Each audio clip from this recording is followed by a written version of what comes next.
Sa ngalan ng Ama at ng Anak at ng Espiritu Santo, Amen.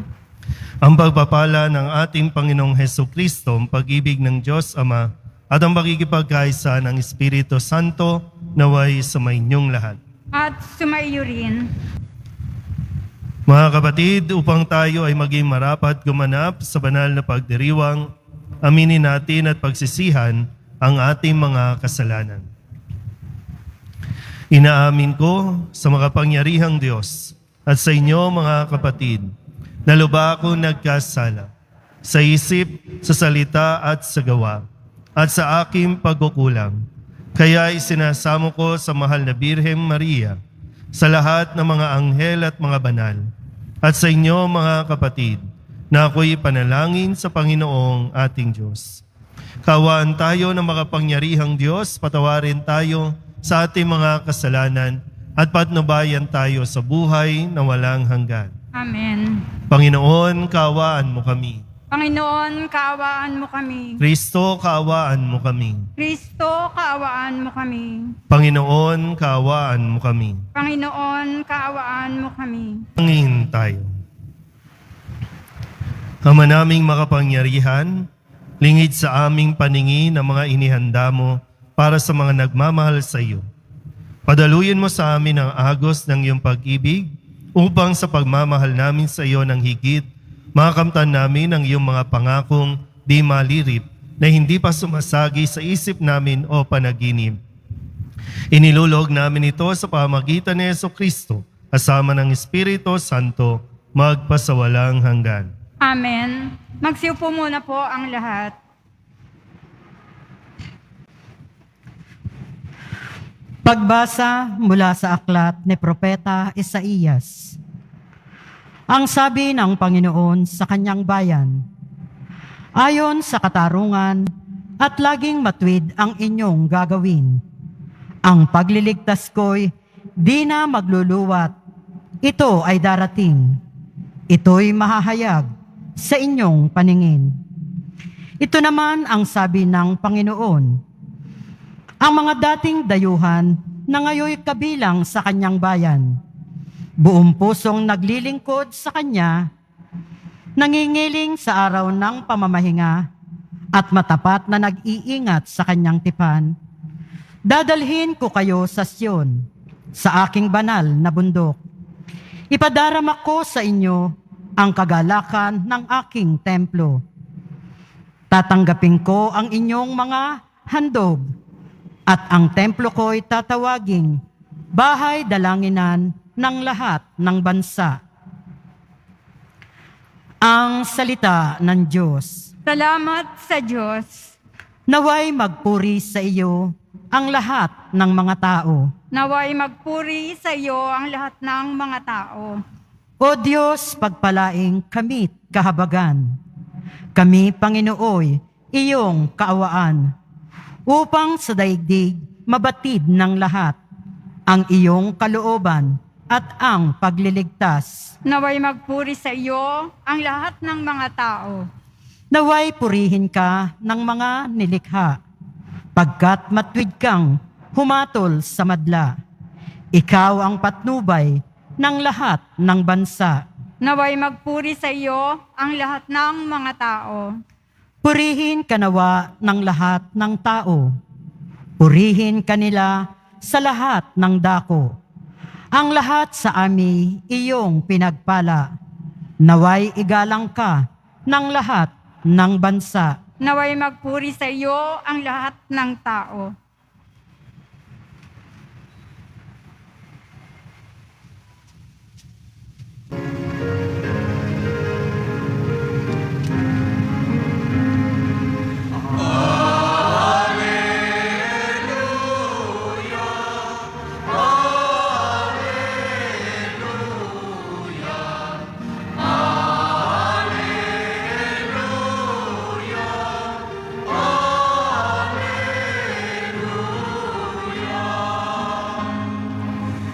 Ipinangaral ni Jesus ang paghahari ng Diyos, sakit ay kanyang ginamot.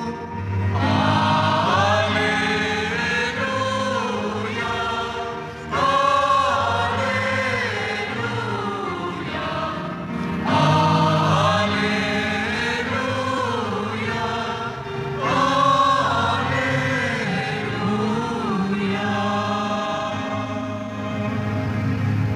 Sumainyo ang Panginoon. at sumaiyo rin. Ang mabuting balita ng Panginoon ayon kay San Mateo.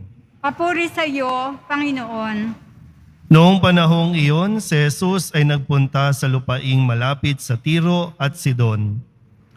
Lumapit sa kanya ang isang Kananeyang naninirahan doon at malakas na sinabi, Panginoon, anak ni David, mahabag po kayo sa akin. Ang anak kong babae ay inaalihan ng demonyo at masyadong pinahihirapan. Ngunit gapotokmay, di tumugon si Jesus.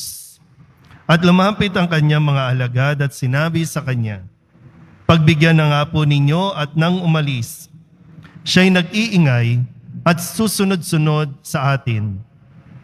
Sumagot si Jesus, Sa mga tupang naliligaw ng sambahayan ng Israel lamang ako sinugo.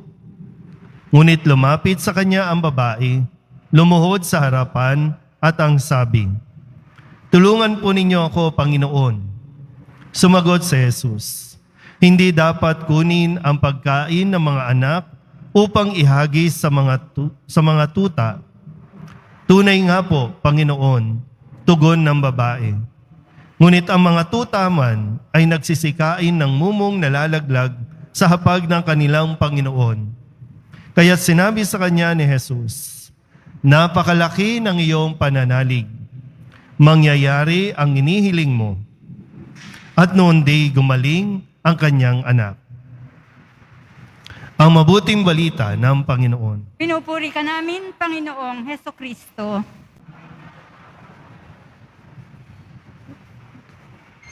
Lahat po tayong naririto, o kung hindi man lahat, karamihan, ay mayroon pong inihiling sa poong Jesus Nazareno. O pwedeng yung iba ay para sa trabaho, yung iba naman para sa karelasyon, yung iba para sa mga taong may sakit, para sa kagalingan ng mga taong may sakit. Ngayon, kung sa dinami-dami ng tao dito, sa tingin mo, bakit ikaw ang kailangan tugunan? Bakit ikaw ang kailangan pakinggan ng poong Jesus Nazareno? Sa dami, halos lahat na naririto, mayroong inihingi sa Nazareno. So bakit ikaw? Ano bang isasagot mo kung bakit ikaw? Mas matindi ba ang pangangailangan mo kaysa sa pangangailangan ng katabi mo? Kaya deserve mo na dapat ikaw ang unahin? Dapat ibigay sa iyo yung kahilingan mo? Kahit yung mga nanonood sa online, kung mayroong mga kahilingan sa inyo, sa dami ng nanonood sa online ngayon, bakit ikaw ang kailangan pakinggan?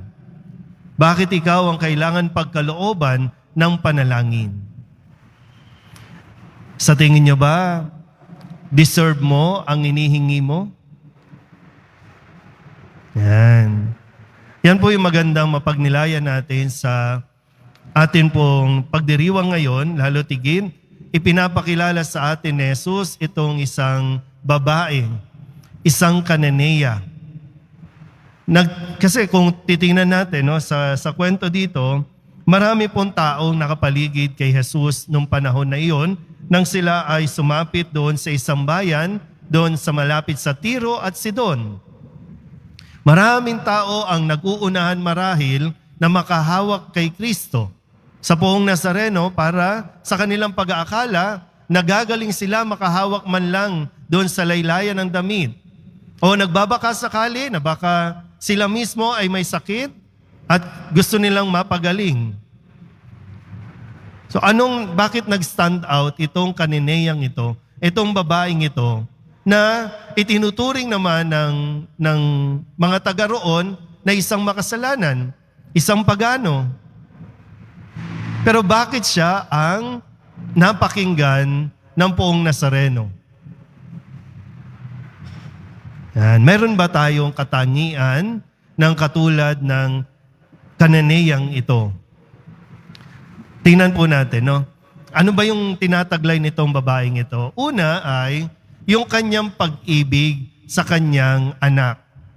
Kasi ang inilalapit niya, ang idinudulog niya ay para sa kanyang anak na sinapian ng demonyo at pinahihirapan ng labis-labis ng demonyo.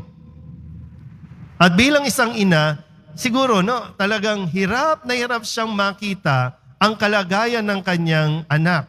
Kaya sa labis na pagmamahal, talagang gumawa siya ng paraan mapalapit kay Jesus.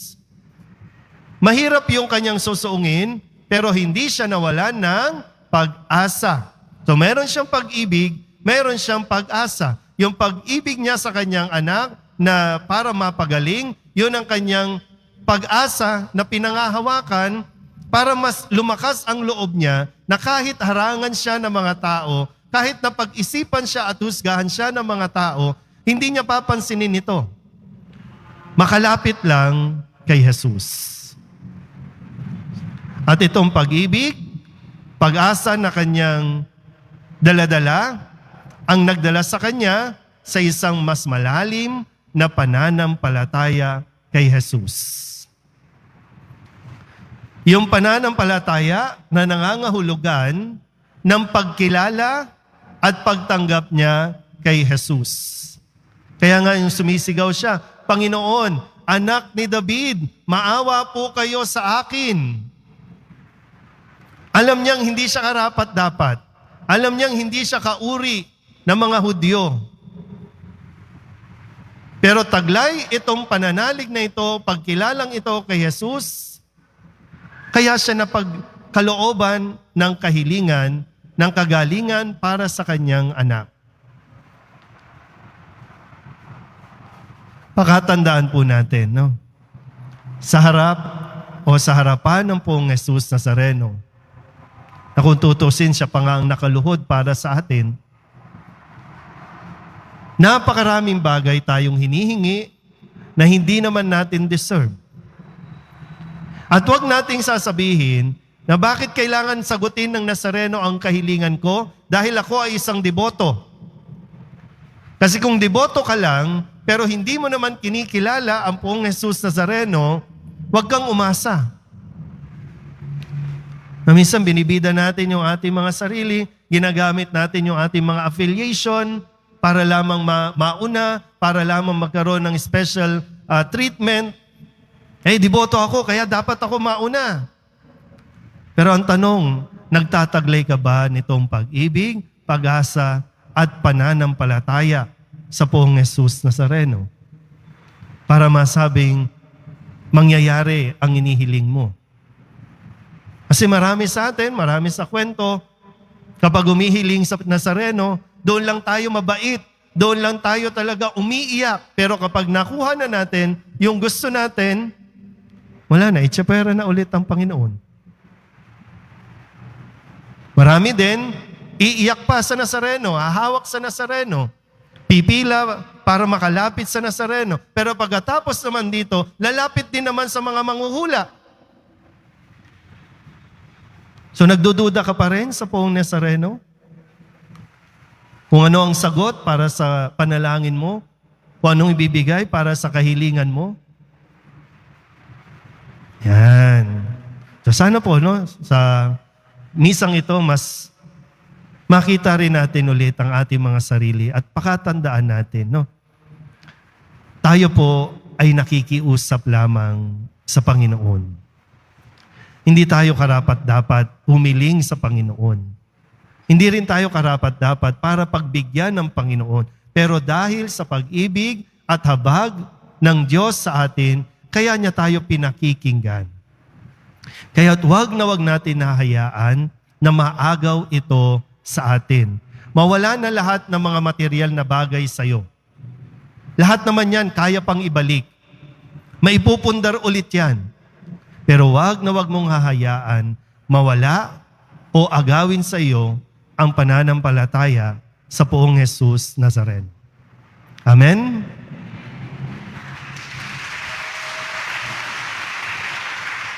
Magsitayo na po ang lahat. Mga minamahal kong mga kapatid, mahabagin ang Diyos Ama at mapagmahal sa kanyang mga anak. Kinakalingan niya tayong lahat sa pag-ibig na nagbibigay sigla at lakas ng ating buhay. Kaya't buong tiwala tayong manalangin. O Diyos, dinggin mo ang iyong bayan. O Diyos, dinggin mo ang iyong bayan. Para sa Santo Papa, mga obispo, mga pari at mga diakono, turuan mo silang yakapin ang lahat ng tao nang sa gayoy mabuwag ang pagkakabahaging umiiral sa aming mga pamayanan.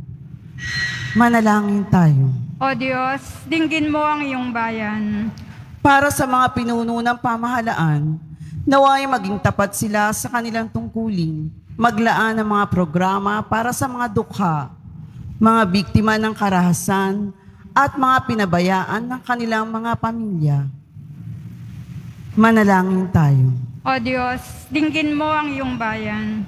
Para sa mga magulang na nawalan ng mga anak dahil sa sakit, kalamidad, marahas sa pagpaslang at digmaan, naway tulad ng babaeng Cananeia, makadama sila ng pag-asa at pagmamalasakit mula sa kanilang komunidad. O Diyos, Manalangin tayo.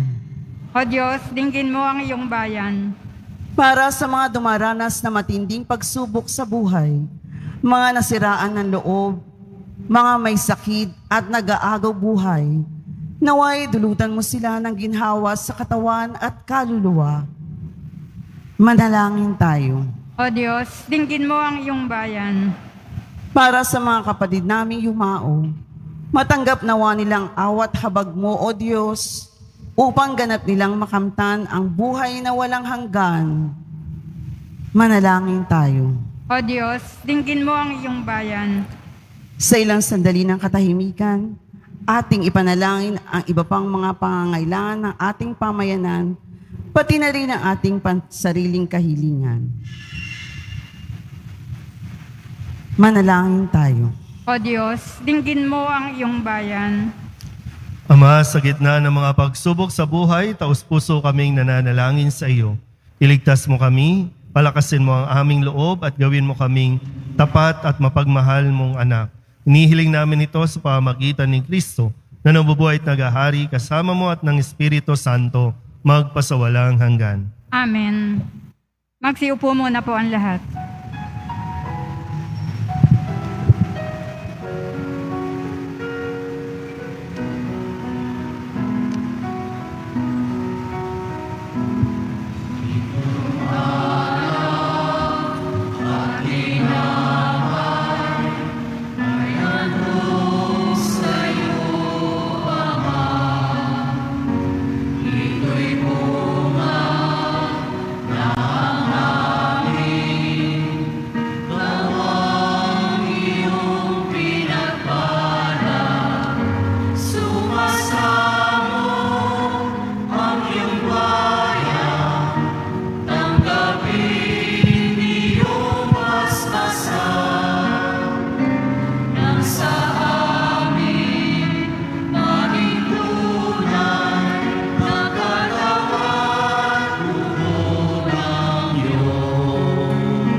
Magsitayo na po ang lahat.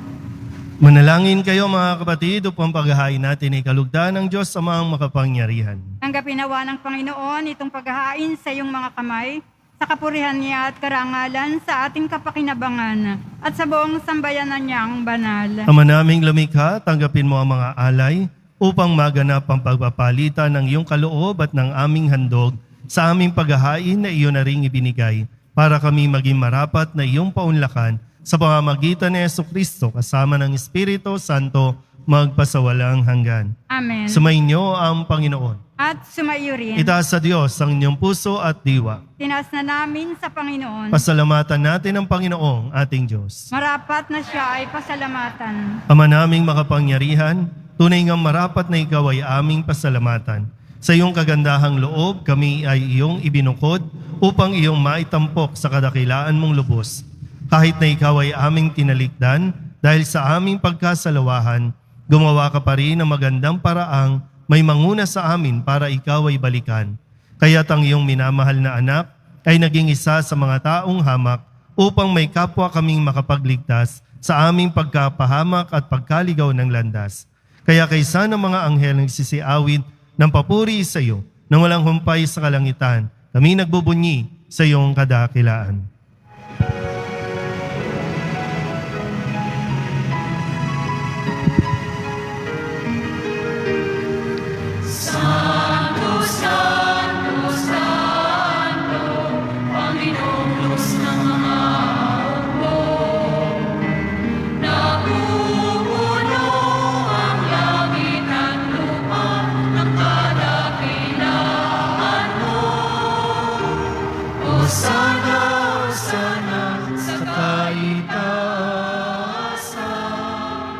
Pinagpala ang naparirito sa ngalan ng Panginoon. Hosana, Hosana sa kaitaasan. Magsiluhod po ang lahat. Ama naming banal, ikaw ang bukal ng tanang kabanalan. Kaya't sa pamamagitan ng iyong Espiritu, gawin mong banal ang mga kaloob na ito upang para sa aming maging katawan at dugo ng aming Panginoong Heso Kristo. Bago niya pinagtiis ang kusang loob na maging handog, inawakan niya ang tinapay, pinasalamatan kaniya, pinaghati-hati niya iyon, iniabot sa kanyang mga alagad at sinabi, "Tanggapin ninyong lahat ito at kanin, ito ang aking katawan na ihahandog para sa inyo."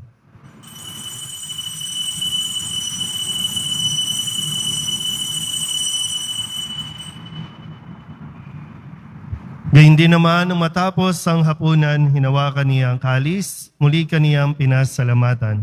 Iniabot niya ang kalis sa kanyang mga alagad at sinabi, "Tanggapin ninyong lahat ito at inumin. Ito ang kalis ng aking dugo, ng bago at walang hanggan tipan, ang aking dugo na ibubuhos para sa inyo at para sa lahat, sa ikapagpapatawad ng mga kasalanan. Gawin ninyo ito sa pag-alaala sa akin."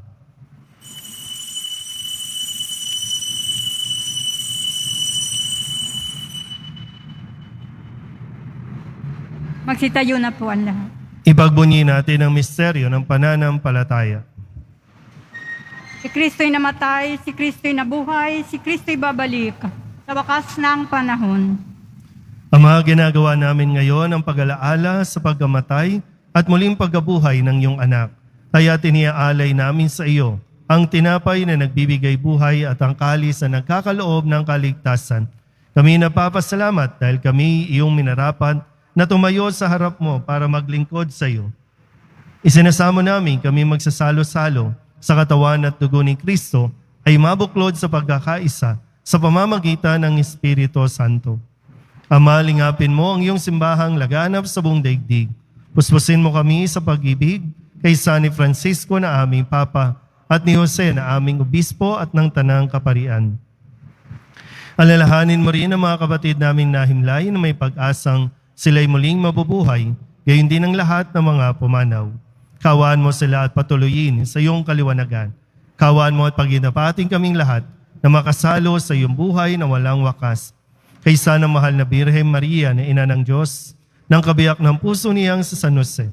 Kaysa ng mga apostol at ng lahat ng mga banal na namuhay dito sa daigdig ng kalugod-lugod sa iyo, may pagdiwang nawa namin ang papupuri sa ikararangal mo sa pamamagitan ng iyong anak, na aming Panginoong Heso Kristo. Sa pamamagitan ni Kristo, kasama niya at sa Kanya, ang lahat ng parangal at papuri ay sa iyo, Diyos Amang makapangyarihan, kasama ng Espiritu Santo, magpasawalang hanggan.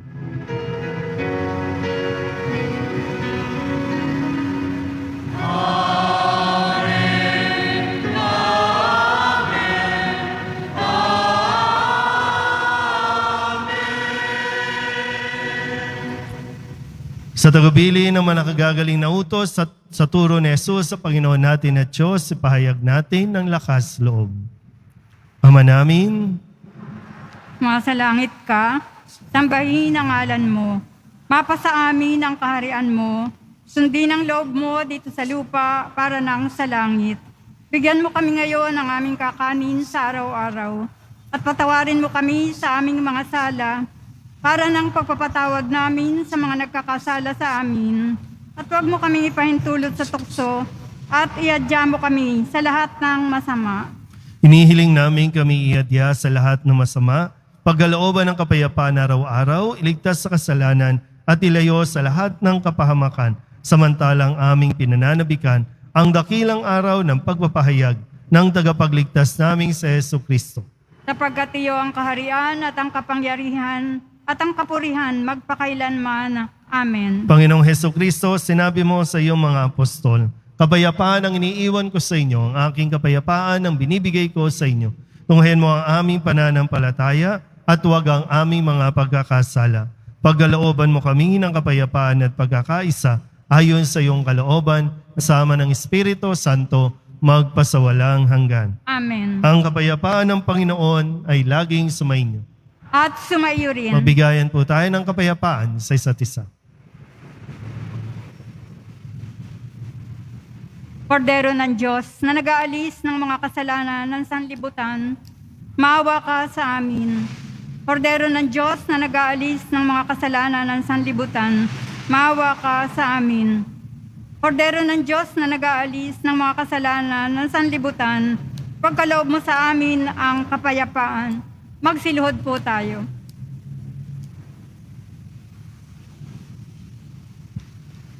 Ito ang kordero ng Diyos.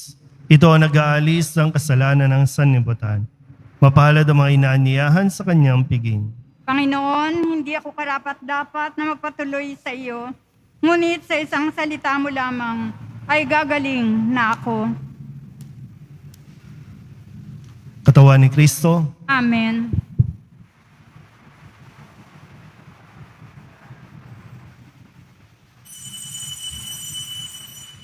Para po sa lahat ng tatanggap ng banal na komunyon, sasagot po tayo ng amen pagkasabi ng pari o ng lay minister ng katawan ni Kristo at isubo agad sa bibig bagong mali sa harapan ng pari o lay minister. Sumunod po tayo. Maraming salamat po.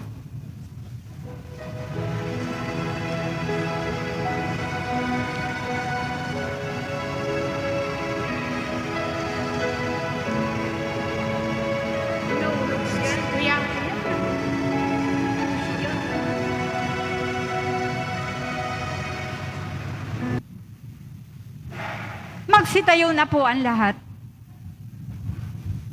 manalangin tayo. Ama naming mapagmahal, sa banal na pakikinabang si Kristo ay aming pinagsaluhan. Inihiling namin kami maging katulad niya sa langit, pakundangan sa kanyang pagiging aming kaparis bilang tagapamagitan, kasama ng Espiritu Santo, magpasawalang hanggan. Amen. Sumainyo ang Panginoon. At sumaiyo rin. Manalangin tayo para sa pagbabasbas.